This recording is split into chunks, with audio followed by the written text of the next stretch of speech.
टुनटुनी चिड़िया के पति कालू कौवे को शहर के जंगल गए हुए पूरे 6 महीने हो चुके थे। वो टुनटुनी चिड़िया बच्चों से कहकर शहर गया था कि वो वहाँ कमाने जा रहा है, लेकिन उसके बाद उसने कभी भी पलटकर अपने परिवार को नहीं देखा। आखिर टुनटुनी चिड़िया ने अपने दोनों बच्चों को लिया और शहर के जंगल में उसे ढूंढने चली गई, जहाँ उसकी एक बहन पिंकी चिड़िया भी रहती थी। वो उसी के घर जाकर रुक जाती है और अपने पति कालू कौवे को ढूंढने लगती है। अब तुम कालू को ढूंढना बंद कर दो। मुझे नहीं लगता कि वो यहाँ पर होगा। उसने तुम्हें बेवकूफ बनाया है। देखो, बुरा मत मानना, लेकिन इतने बड़े जंगल में आकर तुम उसे कहाँ ढूंढोगी? अपने और अपने बच्चों के बारे में सोचो और कोई काम ढूंढ लो। हाँ बहन, तू ठीक कह रही है। मैंने सब जगह तो देख लिया। जिसे मिलना होता है वो मिल जाता है। तू मुझे कोई काम दिलवा सकती है तो बता। तेरे जीजा जी बता रहे थे कि यहाँ से थोड़ी ही दूर पर एक पेड़ है। वहाँ पर कई अमीर पक्षी रहते हैं और उन्हें आया की जरूरत है। तू कहे तो बात करूँ? दोस्तों, कल की वीडियो में आपने इतने कम लाइक क्यों किए? मुझे बहुत बुरा लगता है। दोस्तों, जब मैं आपके कहने पर कहानी बनाती हूँ और आप बहुत कम लाइक करते हो, और जब आप कम लाइक करते हो तो मुझे वीडियो बनाने का बिल्कुल भी मन नहीं करता है। तो प्लीज दोस्तों, अब इस वीडियो पर जाकर लाइक कर दो। हाँ तो बात कर ले। अगले दिन ही टुनटुनी चिड़िया उस जंगल में काम मांगने के लिए जाती है, लेकिन उसके जाने से पहले ही वहाँ पर कोई और चिड़िया आ चुकी थी। टुनटुनी मन मारकर वहाँ से चली जाती है। तभी उसकी बेटी सुनहरी चिड़िया उससे कहती है, माँ चलो ना वापस गाँव के जंगल चलते हैं। कितने दिन हो गए, मैं स्कूल भी नहीं गई। नहीं बेटा, हम गांव के जंगल वापस नहीं जा रहे। वहाँ पर कोई हमें काम नहीं देगा। शहर के जंगल में बहुत अमीर पक्षी रहते हैं और यहाँ पर काम भी बहुत है। मैं यहीं पर रहकर तुम दोनों का पालन पोषण करूँगी। फिर वो अपने दोनों बच्चों को गले लगा लेती है। तभी उसे घोंसले से अपनी बहन और जीजा जी की आवाज सुनाई देती है। बहन को यहाँ पर आए हुए पूरा 1.5 महीना हो गया है। उसने तो यहाँ पर डेरा ही डाल लिया है। कब जा रही है तुम्हारी बहन? जरा धीरे बोलो जी, टुनटुनी सुन लेगी। मैंने कह तो दिया है उसे एक काम करने के लिए। अब ऐसे कैसे घर से बाहर निकाल दूं? देखो, मेरी बात कान खोलकर सुन लो। अपनी बहन से कहो कि अपना कहीं और ठिकाना देख ले। एक छोटी सी तनख्वाह में मैं इतने लोगों का गुजारा नहीं कर सकता। टुनटुनी चिड़िया उनकी बातें सुनने के बाद बहुत दुखी हो जाती है और शाम को बच्चों को बाजार की तरफ लेकर निकल जाती है। और तभी वहाँ पर उसे एक जगह काफी भीड़ नजर आती है। एक पक्षी कुछ बर्तनों में रखकर खाने का सामान बेच रहा था। अरे, बड़ी ही भीड़ उस चील के पास। ऐसा क्या बेच रहा है? माँ, उसे मोमोज कहते हैं। मुझे भी परसों ही पता चला जब मौसी का बेटा घर पर खाने के लिए लेकर आया था। बड़ा ही अच्छा लगा था, पर एक ही खाया। अच्छा, कितने रुपए का है? ये तो पता नहीं माँ, तुम कहो तो मैं पूछ कर आऊँ। टुनटुनी की बेटी मोमोज वाले के पास जाती है और फिर अपनी माँ को आकर बताती है, माँ 20 रुपए की 6 हैं। ये ले 20 रुपए, जा ले आ। उसकी बेटी मोमोज ले आती है। फिर टुनटुनी और दोनों बच्चे मोमोज खाते हैं। माँ, ये तो बहुत तीखा है, पर मजा आ गया। अरे, ये तो सचमुच में बड़ा ही तीखा है। तभी उस चील के पास इतनी भीड़ लगी है। इसको बनाना कितना मुश्किल होगा। देखो तो कैसे मोड़ मोड़ के बनाया हुआ है। और इस चटनी में ऐसा क्या है जो ये इतनी तीखी और स्वादिष्ट है? टुनटुनी चिड़िया उसके पास जाती है। हाँ जी बहन जी, क्या काम है? आप इधर उधर क्यों देख रही हो? चील भैया, मैं गांव के जंगल की सीधी सादी चिड़िया हूँ। यहाँ शहर के जंगल में किसी काम से आई थी, लेकिन अब कुछ मजबूरियों के चलते मैं यहाँ काम की तलाश में हूँ। क्या आप मुझे बनाना सिखा दोगे? देखो बहन, घोड़ा घास से दोस्ती करेगा तो खाएगा क्या? मुझे तुम्हारे साथ हमदर्दी है, लेकिन मैं ये काम तुम्हें नहीं सिखा सकता। चील के साफ मना करने पर टुनटुनी चिड़िया का दिल टूट जाता है। अगले दिन, टुनटुनी मुझे माफ करना, लेकिन तुम्हारे यहाँ रहने से मेरे घर में रोज रोज कलेश हो रहा है। मैं जानती हूँ तुम्हारे पास अब पैसे भी नहीं है। ये लो थोड़े पैसे और अपने लिए कहीं और ठिकाना ढूंढ लो। ऐसा मत कहो बहन, मैं बच्चों के साथ इतने बड़े जंगल में कहाँ जाऊँगी? देखो यहाँ से थोड़ी दूर पर एक पेड़ है और उस पर छोटा सा घोंसला है, तुम वहीं चली जाओ। मैंने तुम्हारे लिए वहाँ के रहने वाले पक्षियों से बात भी कर ली है। अब टुनटुनी चिड़िया के पास कोई और चारा नहीं था। वो उस छोटे से कमरे के घोंसले में चली जाती है। उसके पास कोई भी सामान नहीं था। अगले दिन सुबह उसे अपने पड़ोस में मोमोज की खुशबू आती है। अरे ये तो वही खुशबू है जो उस दिन हमने खाए थे। लगता है पड़ोस में कोई मोमोज बना रहा है। टुनटुनी चिड़िया घोंसले से बाहर आती है तो देखती है कि उसके पड़ोस के घोंसले से खुशबू आ रही है। वो अपने पड़ोसी के घोंसले का दरवाजा बजा देती है तो एक उम्र दराज तोता दरवाजा खोलता है। हाँ बेटी, कौन हो तुम? मैंने तुम्हें पहचाना नहीं। अरे काका, हम 2 दिन पहले ही आपके पड़ोस में रहने आए हैं। आपके घोंसले से अच्छे खाने की खुशबू आ रही थी, इसलिए मैं यहाँ चली आई। अच्छा, तुम मोमोज की बात कर रही हो? यहाँ तो मेरा काम है। मैं शाम को मोमोज बेचता हूँ, इसलिए सुबह से ही इनकी तैयारी में लग जाता हूँ। तुम बताओ बेटी, तुम्हारे घर में कौन कौन है? काका, मैं तो दुखों की मारी चिड़िया हूँ। गांव के जंगल से शहर के जंगल अपने पति को ढूंढने आई थी, वो नहीं मिला और अब तो पैसे भी खत्म हो रहे हैं। क्या आप मुझे काम सिखा दोगे? वो तोता ऊपर से नीचे टुनटुनी चिड़िया को देखता है। उसे टुनटुनी चिड़िया पर बड़ी दया आती है। वो उसे अंदर आने के लिए कहता है। बड़ा दुख हुआ बेटी तुम्हारे बारे में जानकर। वैसे देखो, एक बात तो है, कोई अपना हुनर किसी को बताता नहीं है। लेकिन मेरी उम्र अब इतनी भी नहीं है, ना जाने कब भगवान का बुलावा आ जाए। तू अगर दिल से ये काम सीखेगी तो 2 दिन में ही सीख जाएगी। ये सुनकर टुनटुनी चिड़िया बहुत खुश हो जाती है और अगले दिन सुबह सुबह वो मोमोज बनाने सीखने चली जाती है और पूरी लगन के साथ वो 3-4 दिन में ही मोमोज और उसकी चटनी बनाना सीख लेती है। वाह बेटी, तुम तो बहुत ही समझदार हो। तुमने कितनी जल्दी सब सीख लिया। देख लेना, तुम एक दिन बहुत कामयाब हो जाओगी। अब टुनटुनी चिड़िया हरी तोता से थोड़े पैसे उधार लेकर अपना मोमोज का ठेला लगा लेती है। मोमोज ले लो, मोमोज, गर्मा गर्म स्वादिष्ट तीखे मोमोज ले लो। आओ, गर्मा गर्म मोमोज खा लो। और एक दिन में ही उसके पास पक्षियों की भीड़ लग जाती है। ये सब देखकर टुनटुनी चिड़िया बहुत खुश होती है और उसकी सारी परेशानियां मोमोज बेचकर खत्म हो जाती है और वो अपने बच्चों के साथ खुशी खुशी रहने लगती है।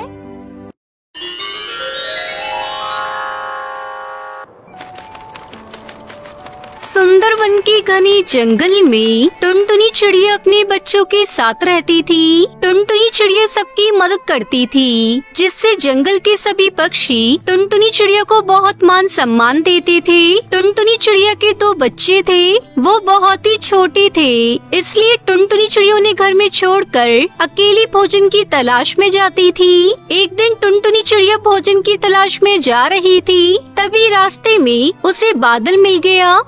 अच्छा हुआ तुम मुझे रास्ते में मिल गई। मैं पास वाले जंगल से आ रहा हूँ, वहाँ मैंने बारिश कर दी है और अब मैं पानी पीने जा रहा हूँ। 2 दिनों बाद तुम्हारे जंगल में भी पानी बरसाने आऊँगा। तुम जाकर सभी पक्षियों को मेरा संदेश दे देना कि मेरे आने से पहले वो सब अपना अपना घोंसला मजबूत कर लें। अब मैं चलता हूँ। ठीक है बादल भैया, मैं सारे पक्षियों को बता दूंगी। फिर बादल वहाँ से चला जाता है और चिड़िया भोजन की तलाश में चली जाती है। शाम को चिड़िया सारे पक्षियों को बताने उनके घोंसले में जाती है। हरी काका, ओ हरी काका, बादल का संदेश है। 2 दिनों बाद वो हमारे जंगल में बारिश करने आ रही है। आप अपना घोंसला मजबूत कर लो। ठीक है चिड़िया बहन, मैं अभी से ही लग जाता हूँ अपना घोंसला मजबूत करने में। उसके बाद टुनटुनी चिड़िया कालू कौवे के पास जाती है, जो कि एक पेड़ पर आराम कर रहा था। कालू भैया, ओ कालू भैया, आपको बादल का संदेश देना है। क्या बात है टुनटुनी, जल्दी बताओ, मुझे बहुत जोरों की नींद आ रही है। कालू भैया, 2 दिन बाद बादल भैया हमारे जंगल में बारिश करने आ रही है। उन्होंने सभी पक्षियों को अपना घर मजबूत करने को कहा है। लेकिन मेरा तो कोई घोंसला ही नहीं है। अगर आपको कोई घोंसला बनाना हो तो जल्द से जल्द बना लो, फिर 2 दिन बाद बारिश हो जाएगी। देखो टुनटुनी, अपने घर की चिंता करो, जंगल में कोई बारिश वारिश नहीं होगी। चलो जाओ यहाँ से और मुझे सोने दो। कालू भैया, आपको समझाने को कोई फायदा नहीं। खैर मुझे क्या, मुझे तो संदेश देना था बादल भैया का, जो मैंने आपको दे दिया। जल्दी 2 दिन बीत गए। टुनटुनी चिड़िया बच्चों के लिए भोजन लेने जंगल में गई थी। बच्चे घर में अकेले थे। उधर कालू कौवा टुनटुनी चिड़िया से जला भुना बैठा था। ये टुनटुनी तो अपने आप को बहुत ही समझदार समझती है। 2 दिन बीत गए पर बारिश का कहीं नामो निशान नहीं। टुनटुनी अपने मजबूत घोंसले पर बहुत इतराती फिरती है। आज मैं इसका घोंसला ही तोड़ दूंगा। ना रहेगा घोंसला और ना ही ये टुनटुनी इतराएगी। अब कालू कौवा टुनटुनी चिड़िया के घोंसले में जाता है। बच्चे वही डाल पर खेल रहे थे। फिर कालू कौवा टुनटुनी चिड़िया के घोंसले को तोड़ने लगता है। तभी उसके बच्चे घर टूटने की आवाज सुनकर डर जाते हैं। आप हमारा घोंसला क्यों तोड़ रहे हैं? हम कहाँ रहेंगे? मम्मा भी घर में नहीं है। आप जाओ यहाँ से। चुप कर पिद्दी चिड़िया, जब तेरी माँ आए तो बता देना तेरे इस घोंसले को कालू ने तोड़ा है। टुनटुनी चिड़िया का घोंसला तोड़ने के बाद कालू कौवा वहाँ से चला जाता है। टुनटुनी चिड़िया भोजन लेकर घर आती है तो देखती है कि उसका घोंसला तो टूटा हुआ था और बच्चे रो रहे थे। ये कैसे हो गया? ना बारिश हुई ना आंधी चली, मेरा घोंसला कैसे टूट गया? माँ, वो कालू अंकल ने अपना घोंसला तोड़ दिया।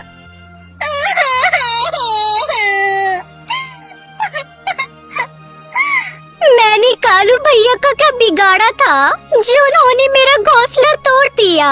इतनी जल्दी मैं कैसे अपना दूसरा घर बनाऊं?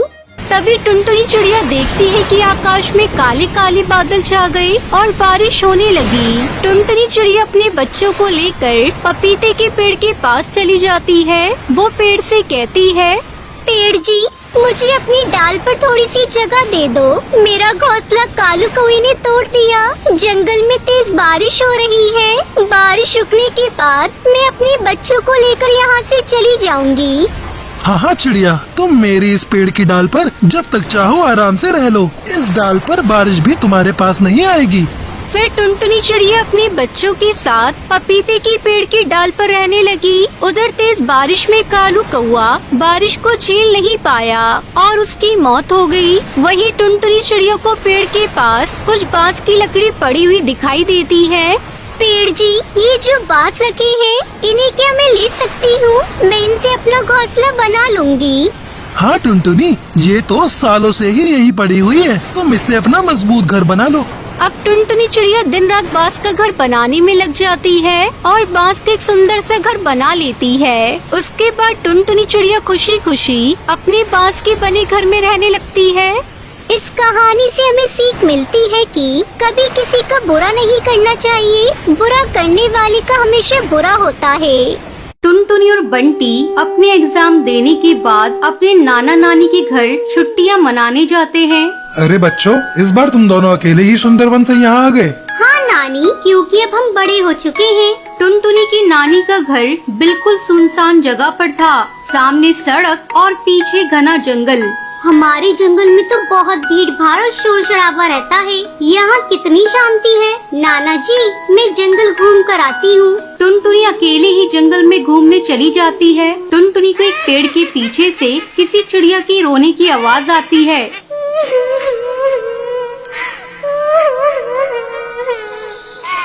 टुनटुनी डर जाती है और भागती हुई घर पहुंचती है। क्या हुआ बेटी, इतनी घबराई हुई क्यों हो? नाना जी, वो जंगल में पेड़ के पीछे कोई रो रहा है। टुनटुनी के नाना टुनटुनी के साथ जाते हैं, लेकिन उन्हें वहाँ कोई नहीं मिलता। यहाँ तो कोई नहीं है बेटा, तुम्हें जरूर कोई वहम हो गया होगा। नहीं नाना, वो इसी पेड़ के पीछे बैठी रो रही थी। टुनटुनी के नाना टुनटुनी की बात पर ध्यान नहीं देते। जब बंटी और टुनटुनी अपने कमरे में सो रहे थे तो उनके कानों में फिर किसी चिड़िया के रोने की आवाज आती है।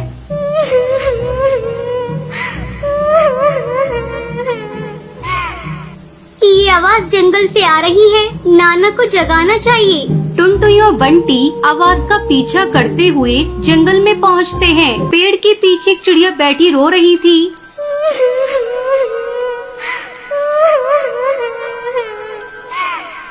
वो दुल्हन की तरह सजी हुई है। उसका चेहरा छुपा हुआ था। तुम कौन हो और क्यों रो रही हो? आज मेरी बारात आने वाली है, वो अभी तक नहीं आए हैं। क्या तुम दोनों जाकर नदी के पास देखोगे कि बारात कहाँ तक पहुँच चुकी है? लेकिन अभी तो शादियों का मौसम भी नहीं है। क्या कहा तूने? टुनटुनी दुल्हन का भयानक चेहरा देखकर डर जाती है और वहाँ से भागते हैं। रात के घेरे में दोनों जंगल में रास्ता भटक जाते हैं। लगता है हम रास्ता भटक गए हैं। ये जंगल तो खत्म ही नहीं हो रहा है। चारों तरफ से उन्हें चिड़िया के रोने की आवाज सुनाई देती है।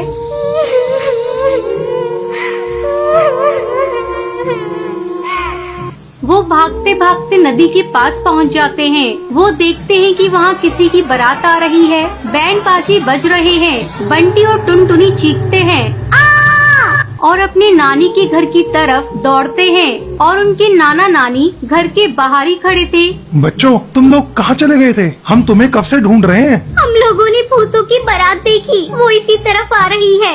क्या तुम दोनों पागल हो गए हो? चलो घर में, और रात में बाहर मत आना। मैं तुम्हारा कल ही तुम्हारे जंगल वापस भेजने का इंतजाम कराता हूँ। टुनटुनी और बंटी अपने नाना की नाराजगी देखकर चौंक जाते हैं। जरूर कोई गड़बड़ है। नाना इस तरह तो कभी नाराज नहीं होते थे। जंगल वाली वो चिड़िया ही हमें कुछ बता सकती है। उस रात टुनटुनी और बंटी सोते नहीं हैं। रात के 1 बजे उन्हें जंगल से रोने की आवाज सुनाई देती है।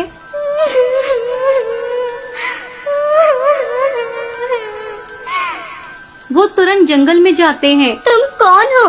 हमसे क्या चाहती हो? मैं तुम्हारी मौसी हूँ। मौसी यानी हमारी मम्मी की बहन भी थी? हाँ, मैं एक कौवे से प्यार करती थी। हम दोनों शादी करना चाहते थे। मेरे पापा यानी तुम्हारे नाना हमारी शादी के खिलाफ थे। मैंने मम्मी पापा की परवाह किए बगैर पूरी शादी की तैयारी कर ली। यहाँ से कुछ दूरी पर एक होटल है जहाँ मेरी बारात आ रही थी, लेकिन मेरे पापा ने पूरी बारात की हत्या करवा दी। पापा कमिश्नर थे।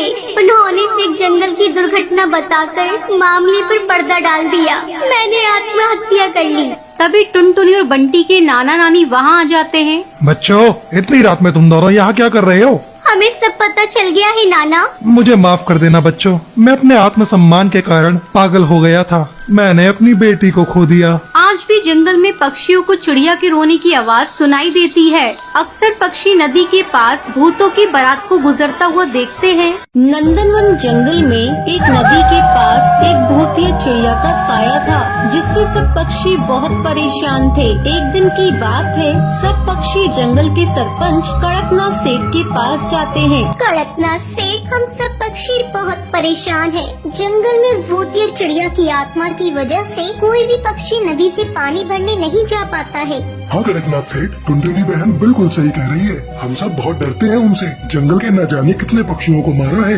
ये सब सुनकर कड़कनाथ सेठ पक्षियों से बोलता है। ठीक है, तुम सब परेशान मत हो। मेरे पास एक उपाय है। क्यों न हम सब नदी के पास एक लोहे का जाल बना दें, जिससे उस भूतिया चिड़िया की शक्तियाँ कम हो जाएंगी और वो हमें नुकसान भी नहीं पहुँचा पाएगी। इसके लिए हर रात 2 पक्षी मिलजुल कर उस जाल को बनाएंगे। सब पक्षी इस फैसले से बहुत खुश होते हैं। अब रात को मीनू चिड़िया और सुंदरी कौवी जाल बनाने के लिए नदी के पास जाती है। तभी ये सब टूनी चिड़िया की आत्मा देख लेती है। अच्छा बेटा जी, ये सब मुझे रोकने के लिए इतनी मेहनत कर रही है, लेकिन ये नहीं जानती मैं इनकी अम्मा हूँ। अब बताती हुई चिड़िया को कैसे मुझसे बच पाती है।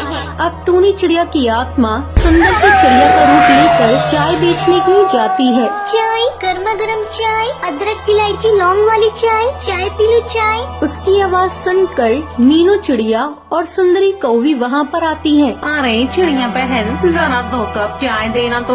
वैसे तुम इस जंगल में नई आई हो। टूनी चिड़िया की आत्मा चाय देते हुए कहती है, हाँ बहन, मैं गरीब चिड़िया हूँ। चाय बेचकर ही अपने बच्चों का पेट भरती हूँ। जैसे ही वो दोनों चाय पीती हैं, उन दोनों को चक्कर आने लगता है और वो वही जमीन पर गिरकर मर जाती हैं। टूनी चिड़िया की आत्मा अपने असली रूप में आ जाती है। और पियो मेरे हाथ की बनी जहरीली चाय। मुझे रोकने की कोशिश पड़ गई ना तुम पर भारी। जो भी मुझसे टकराएगा वो चूर चूर हो जाएगा। अगले दिन कालू कौआ नदी के पास काम देखने के लिए आता है। तभी वो देखता है मीनू चिड़िया और सुंदरी कौवी जमीन पर मरी पड़ी है। ये देखकर वो चिल्लाता है, अरे भाइयों जल्दी आओ, ये देखो क्या अनर्थ हो गया। सुंदरी कौवी और मीनू चिड़िया मर गई, लेकिन कैसे? तभी मोंटू कबूतर बोलता है, मुझे लगता है इन्हें किसी सांप ने काट लिया है। चलो छोड़ो ये सब, आज रात हमें ये जाल पूरा करना होगा। अब रात में कालू कौआ और मोंटू कबूतर नदी के पास जाल बनाने लगते हैं। काफी रात हो जाती है, वो दोनों थक जाते हैं। तभी टूनी चिड़िया की आत्मा चाय वाली का रूप लेकर वहाँ पर आती है। चाय, गर्मा गर्म चाय, अदरक इलायची लौंग वाली चाय, चाय पी लो चाय। फिर कालू कौआ और मोंटू कबूतर चाय पीने आते हैं। अरे चिड़िया बहन जरा 2 कप चाय देना, आज हम बहुत थक गए हैं और पहले तुम्हें कभी यहाँ देखा नहीं। हाँ साहब, वो मैं पास वाले जंगल में रहती हूँ। मैं गरीब चिड़िया ऐसे ही अलग अलग जंगल में जाकर चाय बेचकर अपना गुजारा करती हूँ। ये सब छोड़िए, ये लीजिए आपकी गर्मा गर्म चाय। जैसे ही कालू कौआ और मोंटू कबूतर चाय पीते हैं, उन्हें भी चक्कर आने लगता है। ए चिड़िया तूने इसमें क्या मिलाया था? टूनी चिड़िया की आत्मा अपने असली रूप में आ जाती है। मैं चिड़िया नहीं, चिड़िया की आत्मा हूँ। तुम उस जाल से मेरी शक्तियों को कम करना चाहते हो? भूल जाओ। अगर किसी ने भी मुझे जरा सी भी तकलीफ पहुँचाने की कोशिश की तो मैं उसे जान से मार दूंगी, जैसे मैं अब तक सब पक्षियों को मारती आई हूँ। पर ये सब टुनटुनी चिड़िया पेड़ पर बैठे देख लेती है। अच्छा, ये सब इस चिड़िया की आत्मा का किया हुआ है। अब देखो मैं क्या करती हूँ। इस चिड़िया की आत्मा को इस जंगल से निकाल कर रहूंगी, वरना मेरा नाम टुनटुनी नहीं। अगले दिन टुनटुनी चिड़िया सब पक्षियों को ये बात बताती है और उन्हें एक प्लान बताती है, जिसे सुनकर सब बहुत खुश होते हैं। अब रात में टूनी चिड़िया बबलू तोता और साधु बुल्ला चील के साथ नदी के पास आती है। तभी टूनी चिड़िया की आत्मा भी चाय वाली का रूप लेकर आ जाती है। चाय, गर्मा गर्म चाय, अदरक इलायची लौंग वाली चाय, चाय पी लो चाय। अरे चिड़िया बहन जरा मुझे एक अदरक वाली चाय देना तो, सर में बहुत दर्द हो रहा है। टुनटुनी टूनी को बातों में लगा लेती है। तभी भुल्ला चील उसके आसपास गंगा जल और मिट्टी का तेल डाल देता है। अच्छा, तो टुनटुनी मुझे बातों में लगाकर मुझे मारना चाहती है। तो जैसी ना जाने मैंने कितनी चिड़ियाओं को मारा है, अब तू नहीं बचेगी। देख ले तेरा क्या हाल करती हूँ। मुझसे चालाकी करने की कोशिश की। जैसे ही टूनी चिड़िया की आत्मा टुनटुनी पर हमला करने वाली होती है, तभी भुल्ला चील उस पर मशाल से आग लगा देता है। वो जलने लगती है। बचाओ, कोई मुझे बचाओ, जल रहा है, रोको इसे, जाने दो। मैं कहती हूँ मुझे छोड़ दो, मैं तुम में से किसी को नहीं छोड़ूंगी। मैं वापस आऊंगी अपना बदला लेने के लिए। ये कहकर वो जलकर राख हो जाती है। टुनटुनी की समझदारी की वजह से उस जंगल से चिड़िया की आत्मा का साया हट